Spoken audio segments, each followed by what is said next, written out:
नमस्कार साथियों, Rao study centre के यूट्यूब चैनल पर आपका स्वागत है।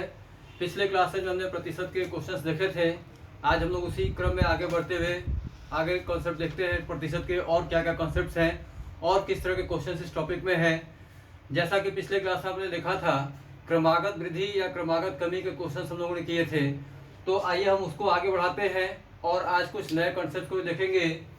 जैसे कल जो आप लोगों ने पढ़ा था क्रमागत वृद्धि या क्रमागत कमी, उस पर क्वेश्चन पूछता है कि किसी वर्ग की भुजा को 40% बढ़ा दिया जाए, the side of A square increase by 40%, किसी वर्ग की भुजा को 40% बढ़ा दिया जाए तो क्षेत्रफल कितने प्रतिशत बढ़ जाएगा, then how much percent area will be increase. तो ये भी क्वेश्चन क्रमागत का ही है, क्योंकि वर्ग का क्षेत्रफल जो होता है भुजा स्क्वायर, यानी कि भुजा दो बार बढ़ रही है, 40% 2 बार हो जाएगा। तो ये भी एक तरह से क्रमागत का ही क्वेश्चन हुआ। तो जैसे ही क्रमागत का क्वेश्चन हुआ, 40% को आपने फ्रैक्शन में लिखा कितना, 40% को याद कीजिए, 5% से 100% तक आपने सभी प्रतिशत को फ्रैक्शन में याद रखना है। 40% मतलब 2/5, अगर नहीं याद रहेगा तो 40/100 करेंगे, प्रतिशत को भी नहीं बदलना। तो ये आपका आएगा 2/5। 2/5 मतलब पहले 5 था, अब 2 बढ़ गया है, +2 होके कितना हो गया, 7 हो गया। अगली भुजा भी 40%, जब भी क्षेत्रफल की बात करेगा 2 बार होगा ही होगा। तो 40% 2/5 है, यानी कि अगेन 5 ऊपर 2 है तो 2 बढ़ के कितना हो गया है, 7 हो गया, 7 हो गया। इस साइड मल्टीप्लाई करेंगे, 5 5 जा 25 हो गया, और इधर आपका 7 7 जा 49, 67 हो गया। यानी कि पहले 25 था, वो बढ़ के कितना हो गया है, 49 हो गया है। तो 25 से 49 कितना बढ़ा, 25 से 49 हुआ, कितना बढ़ा, तो माइनस करेंगे, 9 में से 5 गया 4 और 4 में से 2 गया 2, 24, 24 बढ़ा है। ये किससे बढ़ा है, हमेशा पूछना है किससे। तो 25 से 49 हुआ है, तो बटे में 25 कर दीजिए और इंटू 100, 25 चौके 100 कट गया, 4 और में कट गया 100, और 24 इंटू 4, 24 चौके 96%। आंसर क्या आ जाएगा, 96%, 96% जो है क्षेत्रफल बढ़ जाएगा। यदि किसी वर्ग की भुजा को 40% बढ़ा रहे हैं तो उसका क्षेत्रफल जो है 96% बढ़ जाएगा। कैसे किया जा रहा है, तो 40% को आप लिख रहे हैं फ्रैक्शन में 2/5, भिन्न के रूप में 2/5 लिखा। जैसे ही 2/5 लिखा, पहले 5 था, अब 2 बढ़ के 7 हो गया। फिर ये चूंकि क्षेत्रफल की बात किया जा रहा है तो 2 बार बढ़ाएंगे भुजा को, फिर से वही काम, 5 से बढ़ के 2 बढ़ के 7 हो गया, 5 गुणे 5 25 हो गया, 7 गुणे 7 49 हो गया। 25 से 49 हुआ है, कितना बढ़ा है, 24 बढ़ा। 49 में से 25 माइनस किया, 24 बढ़ा है। अब 24 बढ़ा है किससे, 25 से बढ़ा है, जिससे बढ़ेगा वही बेस होगा। अब ये 24/25 हो गया भिन्न, भिन्न को प्रतिशत बदलने के लिए 100 से गुणा कर देंगे, यानी 24/25 इंटू 100 कर दिया गया, 96% ये आपकी वैल्यू आ गई। अब आगे देखते हैं कि अगर मान लीजिए देता है किसी वृत्त की त्रिज्या को 30% कम कर दिया जाए, the radius of a circle decreased bye 30%। यदि किसी वृत्त की त्रिज्या को 30% कम कर दिया जाए तो क्षेत्रफल पर क्या प्रभाव पड़ेगा। If the radius of circle decrease by 30%, then what will be change in the area of the circle. वृत्त की त्रिज्या को 30% कम किया गया तो उसके क्षेत्रफल पर क्या प्रभाव पड़ेगा।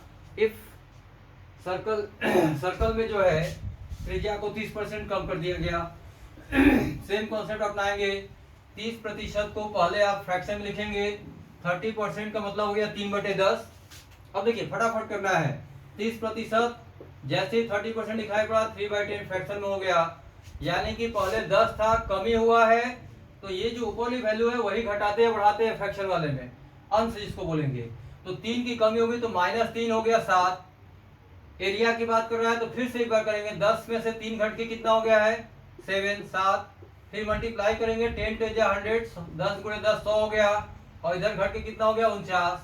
यानी कि पहले 100 था, अब घट के कितना हो गया है, 49 हो गया, 49। तो 100 से 49 कितना कम हुआ है, तो 100 - 49 की जगह 51 कम हो रहा है। किससे कम हो रहा है, 100 से कम हो रहा है, बेस 100 हो गया। और फ्रैक्शन को परसेंट बदलने के लिए 100 से गुणा करते हैं, भिन्न को प्रतिशत बदलने के लिए 100 से गुणा करते हैं, तो 100 से 100 करके कितना आ गया, 51%।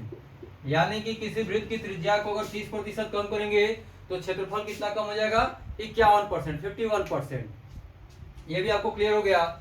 यानी क्रमागत वृद्धि में जब भी क्षेत्रफल की बात किया जाए या कहीं भी 2 बार वृद्धि या कमी दिया जा रहा है तो वहां पे आप इस कॉन्सेप्ट को इस्तेमाल करेंगे।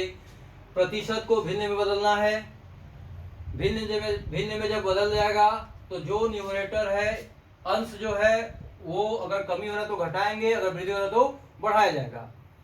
फिर आप इन दोनों को मल्टीप्लाई करेंगे, इधर भी मल्टीप्लाई कर लेंगे, गुणा कर लेंगे, फिर देखेंगे 100 से 49 हो रहा है, 51 की कमी हो रही है तो कितना प्रतिशत कम हो जा रहा है, 51%। चलिए आगे देखते हैं और क्वेश्चन इसमें। अब 2 की बात हो गई, अगर 3 की बात किया जाए, 3 परसेंटेज में वैल्यू दे दे, जैसे मान लीजिए किसी शहर की जनसंख्या में क्रमशः 10%, 20% एवं 30% की वृद्धि हो रही है, या वैल्यू फ्रैक्शन में दिया हो, मान लीजिए 10% दे दिया, फिर 12.5% बढ़ा और फिर 15% बढ़ गया। अब 3 वैल्यू है, इसमें वृद्धि कमी कुछ भी दिया जा सकता है, या तो बढ़ाएगा या कमी कुछ भी। तो क्या करना है, इस प्रतिशत को भिन्न में लिखना है, यानी कि 10/100 हो गया तो ये हो गया 1/10, यानी कि पहले 10 था, 1 बढ़ के कितना हो गया है, 11 हो गया है। 12.5% इसकी वैल्यू आपको याद रखनी है, ये होता है 1/8, यानी पहले 8 थी, अब 1 बढ़ गया है, +1 हो गया, कितना हो गया 9, 8, 1 बढ़ा ऊपर वाला 9 हो गया। फिर 15% है, 5 के टेबल में 15 आता है, 5% से 100% तक की वैल्यू और 1/2 से 1/12 तक का मान, ये दोनों चीजें आपको माइंड में अपने याद रखना है। जैसे 15% याद रहेगा, आप इसको लिखेंगे 3/20, 15/100 काट के 3/20 आ गया, यानी पहले 20 था, 3 बढ़ के कितना हो गया है 23। फिर मल्टीप्लाई कर देंगे 10 × 8 × 20, तो ये हो गया 20 × 8 160, 1600 हो गया। और इधर कितना आ जा रहा है, तो 11×99, अब 23 × 99 करना है, 23 × 99, तो 9 3 या 27, 9 3 18, 2 20, 207, 207 जोड़ दीजिए, 7722, यानी कि 2277 आ गया। पहले कितना था 1600, अब बढ़ के कितना हो गया 2277, तो कितना बढ़ा है, घटा दिया जाए तो 77 का 77 हो गया, और 22 में से 16 गया, 6 और बढ़ गया 677, और अपन में है 1600, इंटू कर दीजिए 100। भिन्न को प्रतिशत बनाने के लिए 100 से गुणा करना है आपको, 2 जो से 2 जोड़ा आपने काट दिया, 6 से डिवाइड करेंगे, 6 × 4 जा 16 से डिवाइड करना है, 16 चौके 64 कटा, 16 चौके 64 कटा, फिर 3 बचा 37 हो गया, 16 दूनी 32 हो गया, 5 बचा 50, 16 3 48, लगभग 42.3% इसका आंसर बता देंगे आप। तो अगर 3 वैल्यूज भी दिए हैं या 4 वैल्यूज हो या कुछ भी हो, कमी या वृद्धि कुछ भी रहे, सारा इसी कॉन्सेप्ट आप क्वेश्चन सॉल्व कर लेंगे। प्रतिशत को भिन्न बदल रहे हैं, प्रतिशत को भिन्न बदलने के बाद अगर कमी है तो वृद्धि है तो बढ़ाएंगे, कमी होगा तो उसको माइनस कर दिया जाएगा। तो इस पैटर्न पे लगभग आपके जितने क्वेश्चन है इस तरह के वो सारे सॉल्व हो जाएंगे। अब इसके आगे बढ़ते हम लोग प्रतिशत में।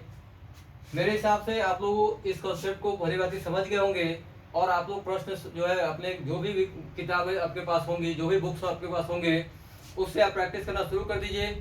और मेरे हिसाब से जो कॉन्सेप्ट आपको बताया जा रहा है, कोई क्वेश्चन ऐसा नहीं होगा जो उस पर नहीं बन पाएगा आपका। चलिए इसके आगे देखते हैं, बहुत ही फेमस क्वेश्चन में आते हैं प्रतिशत में। आगे हम लोग देखेंगे चुनाव संबंधी प्रश्न आएंगे, परीक्षा संबंधी प्रश्न आएंगे, आय और व्यय वाले क्वेश्चन आएंगे।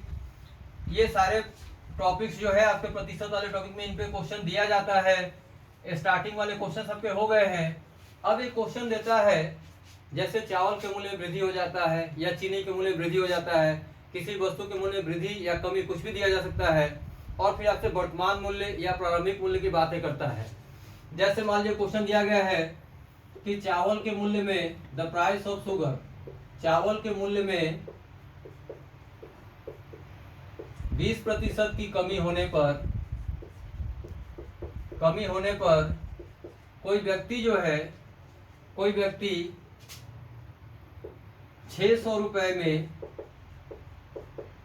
रुपए में 20 केजी चावल खरीदता है, 20 केजी चावल खरीदता है, तो चावल का प्रारंभिक मूल्य बताना होगा। तो चावल का प्रारंभिक मूल्य ज्ञात करें।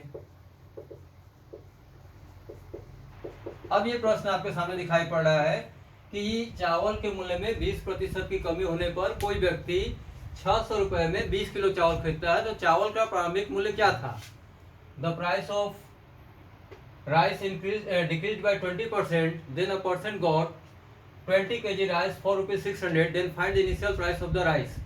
ठीक है बच्चों, तो अब इस क्वेश्चन को सॉल्व करने के लिए आपको पहले ये देखना है कि अगर ये 600 रुपए में 20 किलो चावल खरीद रहा है, ये वर्तमान में बातें हो रही है, तो वर्तमान मूल्य जो होगा करेंट प्राइस, वर्तमान मूल्य ये आपका 600 रुपए में 20 किलो है, तो 600 रुपए बटे में 20 से भाग दे दीजिए, तो ये कट के कितना आ गया? 30 आ गया।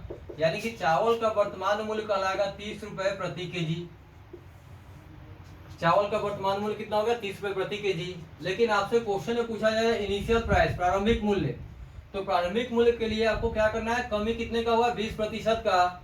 तो आप 20% को फ्रैक्शन में लिखोगे 1/5, और जैसे ही आपने 20% को 1/5 फ्रैक्शन में लिख लिया, तो आपको क्या करना है? इस 5 को मानना है प्रारंभिक। प्रारंभ में कितना मूल्य था?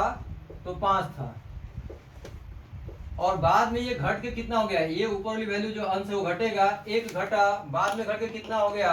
तो वर्तमान मूल्य कहलाएगा ये 4 हो गया है। यानी कि पहले चावल का मूल्य 5 था, अब घट के 4 हो गया है। अब इसी 4 का मान आपने निकाला है कितना? 30।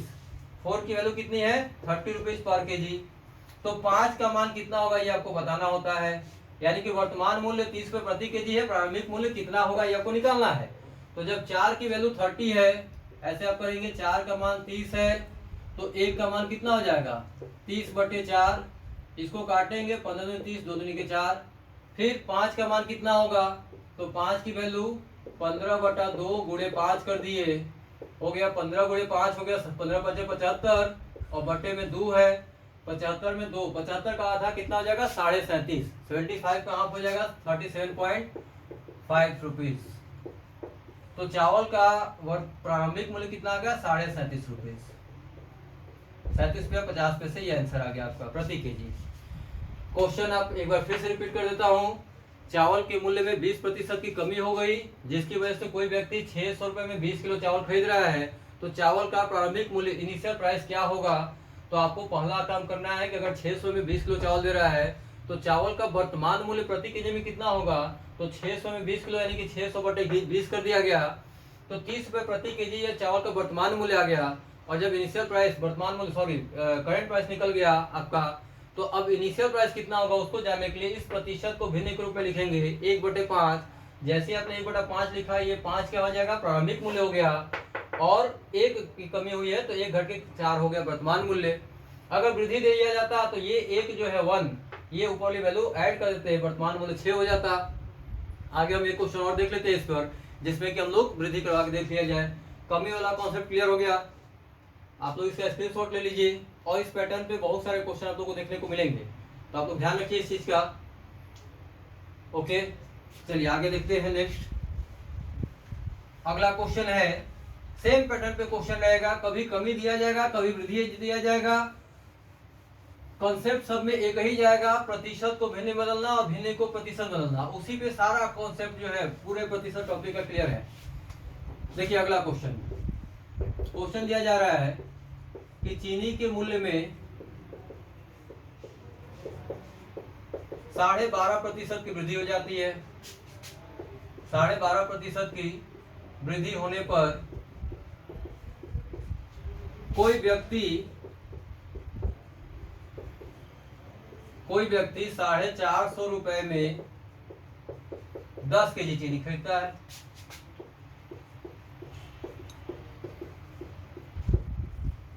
तो चीनी का प्रारंभिक मूल्य ज्ञात करना है। चीनी का प्रारंभिक मूल्य क्या होगा? सेम क्वेश्चन है, the price of sugar increase by 12.5%, 12/1/2%, then a person got 10 kg sugar for ₹450, then find the initial price of the sugar. चीनी के मूल्य में 12.5% की वृद्धि हो जाने पर कोई व्यक्ति 450 में 10 किलो चीनी खरीदता है, तो चीनी का प्रारंभिक मूल्य क्या होगा? सेम कॉन्सेप्ट, 450 रुपए में 10 केजी चीनी खरीद रहा है, ये बातें वर्तमान में हो रही है, तो करेंट प्राइस, वर्तमान मूल्य कितना हो जाएगा?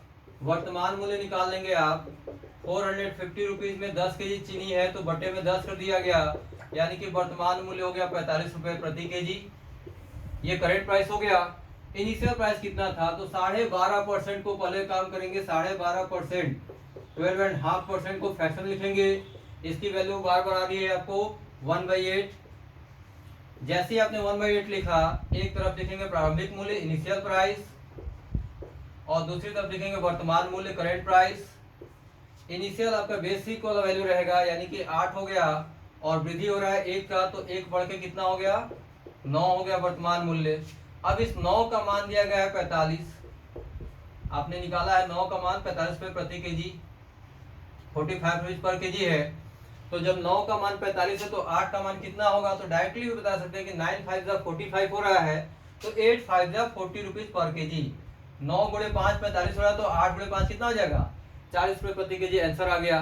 तो आपने देखा कि चाहे मूल्य में वृद्धि किया जा रहा है या कमी किया जा रहा है, सभी जगह पे कॉन्सेप्ट हमारा एक ही है। इस प्रतिशत को भिन्न रूप में लिख रहे हैं और भिन्न रूप में लिखने के बाद बेस वाली वैल्यू प्रारंभिक कल आएगी। अगर कमी हो रहा है तो 1 घटा देंगे, अगर वृद्धि हो रहा है तो 1 बढ़ा देंगे। यहाँ पे 1 के अलावा जो भी वैल्यू रहेगा, जैसे 28.4/7% दिया है तो उसका मान 2/7 हो रहा है, तो अगर 7 है तो 2 बढ़ के 9 हो जाएगा, 2 घट के 5 हो जाएगा। तो इस तरह के जितने भी क्वेश्चंस हैं उनमें सब में कॉन्सेप्ट एक ही है। आप इसको स्क्रीनशॉट ले लीजिए, इसको ध्यान से नोट कर लीजिए ताकि अगले क्वेश्चंस में आपको दिक्कत ना हो इस तरह के क्वेश्चंस में। अब इसके आगे जो है नेक्स्ट वीडियो जो आएगा उसमें हम लोग परीक्षा संबंधी प्रश्न करेंगे या फिर चुनाव संबंधी प्रश्न, इन सभी चीजों को डिस्कस किया जाएगा। तब तक आप इसकी प्रैक्टिस करना शुरू कर दें, क्वेश्चंस को सॉल्व करें और अपने कमेंट्स को यूट्यूब में जरूर करें। जो भी कमेंट्स है आपके उस पर देखा जाएगा, उसको उसके अनुसार किया जाएगा और वीडियो को लाइक और सब्सक्राइब करते रहे। तब तक के लिए धन्यवाद।